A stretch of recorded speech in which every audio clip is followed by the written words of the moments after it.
Halo guys, kembali lagi bersama gue Nandi.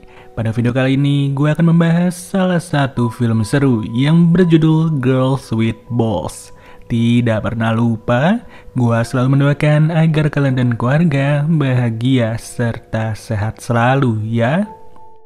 Di awal film, kita langsung diperlihatkan kepada seorang pemusik yang menunggu jemputan sembari menyanyikan yel-yel suatu tim bernama The Falcons, yang ternyata The Falcons adalah sebuah tim voli wanita sekolahan. Tim ini terdiri dari para gadis penuh energi yang sangat haus dengan kemenangan, di mana masing-masing dari mereka bernama Denny, MA, Lisa, Tatiana, Azuki, Jenny, Morgany, dan juga seorang pelatih.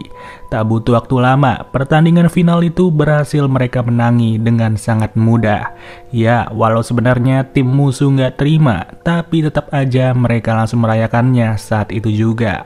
Alhasil, pada momen itulah semua kisah mereka akan dimulai dan selamat menonton ya guys. Belum apa-apa, perayaan ini harus dibuka dengan tertabraknya seekor ayam. Jelas, kejadian itu menandakan suatu hal yang tidak baik dan para wanita tidak menggubris tewasnya ayam itu sebagai peringatan. Mereka masih bercanda-canda satu sama lain, meski sebenarnya kaca depan dari mobil tersebut sudahlah dilumuri dengan cipratan darah. Nggak main-main, perjalanan yang ditempuh tidaklah dekat sama sekali, di mana mereka harus menghabiskan waktu cukup lama. Terlebih, mobil yang mereka kendari harus mogok serta memakan waktu untuk memperbaikinya. Sembari menunggu, Morgany pun izin sebentar untuk pipis di semak-semak. Dan tak lama kemudian, ia sudah diteriaki lagi karena mobil mereka sudahlah kembali normal. Ya, pada momen ini semuanya nggak sadar kalau ada seseorang yang mengintai dari kejauhan secara sembunyi-sembunyi.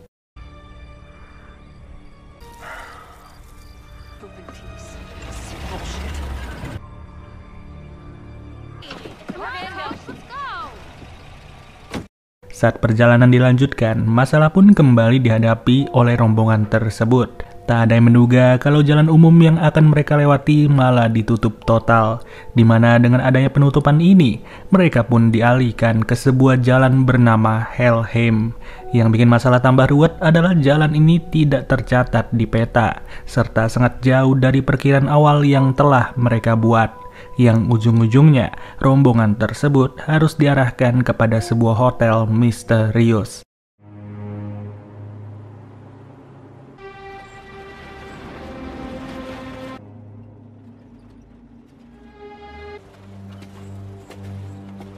Out of boredom. I know I'm a prince.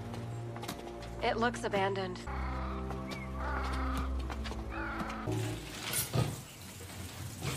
Dari tampak depan, sudah sangat jelas kalau hotel itu bukanlah hotel yang layak huni. Terlebih, semuanya tergambarkan dari 3 orang penjaga berparas aneh bernama Barman, Mustachu, dan Quistot.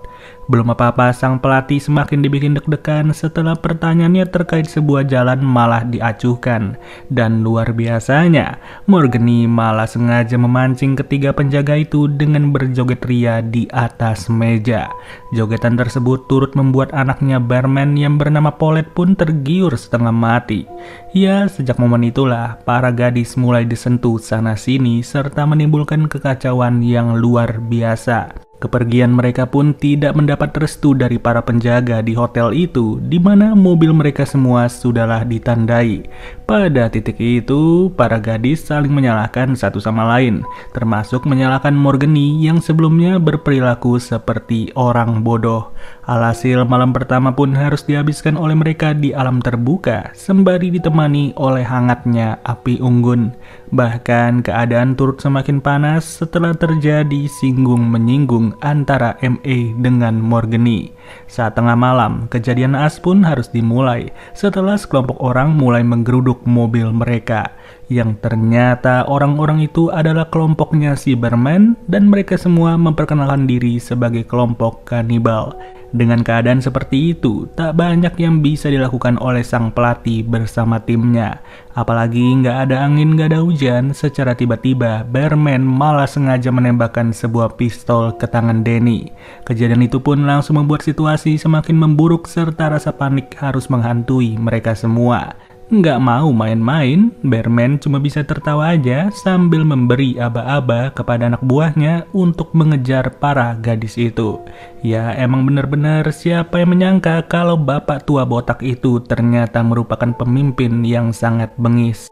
Ancaman yang diberikan oleh kelompoknya pun membuat para gadis mulai terpencar menjadi dua kelompok. Kelompok pertama terdiri dari Hazuki, Morgany, dan juga MA. Di mana kelompok kedua terdiri dari Denny, Lisa, Gianni, dan Tatiana. Malangnya nasib Denny jauh lebih suwe di mana ia harus menjadi korban pertama yang diincar oleh para pemburu.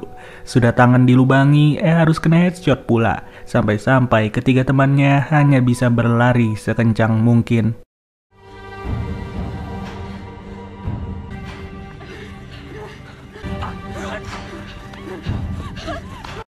Sedangkan di sisi lain kelompoknya Hazuki masih bisa bersembunyi dengan aman. Namun, Hazuki pun sengaja memisahkan diri dari MA dan juga Morgany demi memeriksa situasi yang ada di depan. Hal serupa turut dilakukan oleh Tatiana yang ternyata rela memasang badan bagi Jenny beserta Lisa. Tapi sayang, Jenny bersama Lisa bukanlah orang yang bisa diandalkan. Di mana dalam kondisi seperti ini, mereka berdua malah nyemplung ke dalam sebuah kubangan tinja. Dan luar biasanya, persembunyian di kubangan tinja ini bukanlah hal yang mudah. Terlebih para pemburu turut pipis sebanyak 3 liter. Tidak hanya satu orang pula, tapi 2 orang sekaligus. I'm so sorry. I beg you.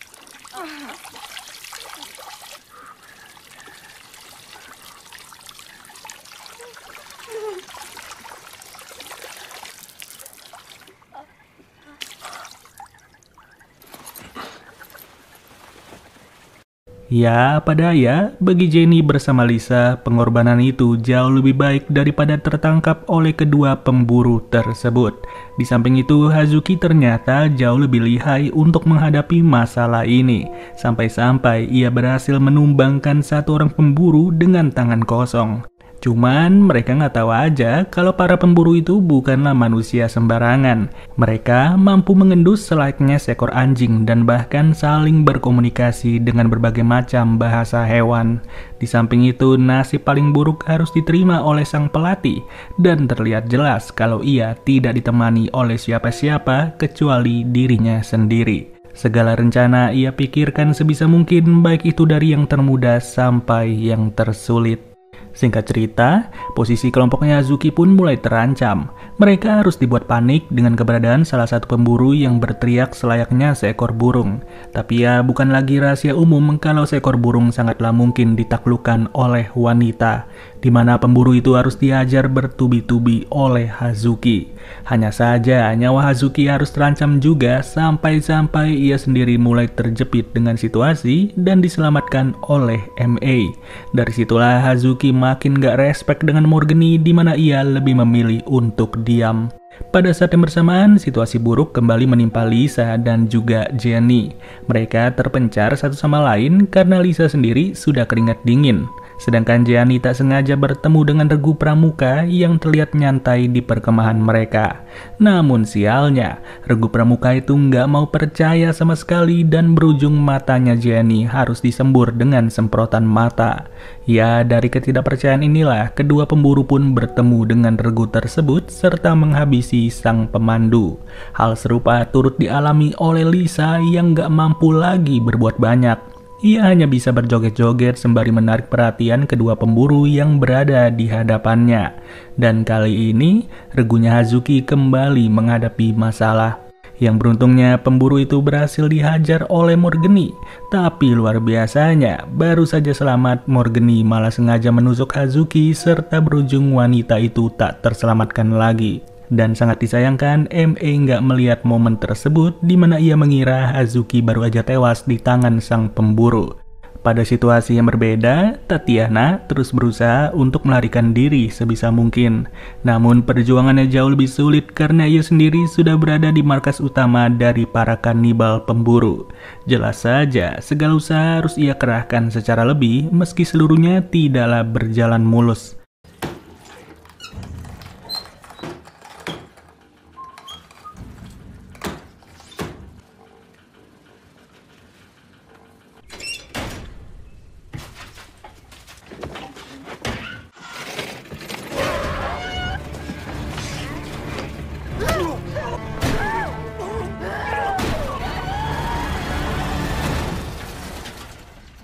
Hal serupa harus menimpa sang pelatih. Masih di tempat yang sama, ia malah dihampiri oleh anjing Chihuahua nan lucu dan juga menggemaskan.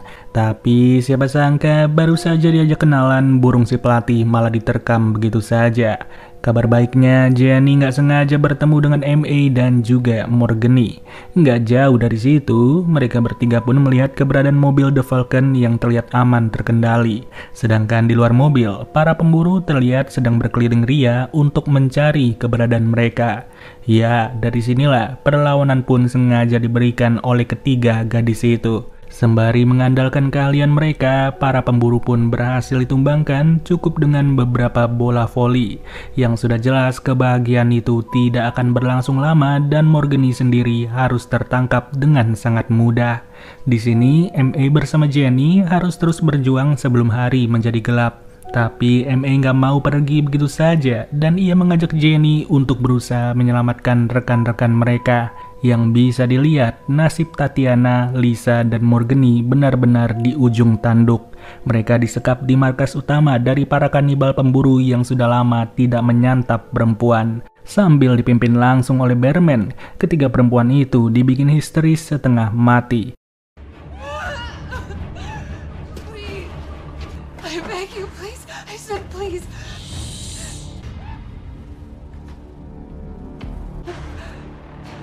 Please, Freddy, please.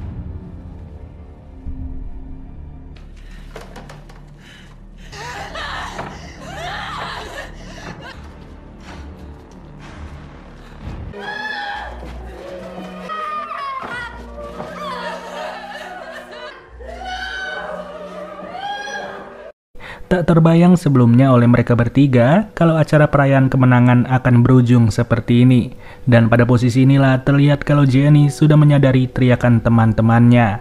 Ia hanya mampu memantau dari atas loteng sembari melihat kegilaan Bearman dan kawan-kawan. Bahkan Bearman pun memilih mangsanya dengan sangat random tanpa merasa kasihan sama sekali. Hanya saja, kebengisan Bearman harus terhenti saat itu juga setelah Jenny mulai menyerukan perlawanan.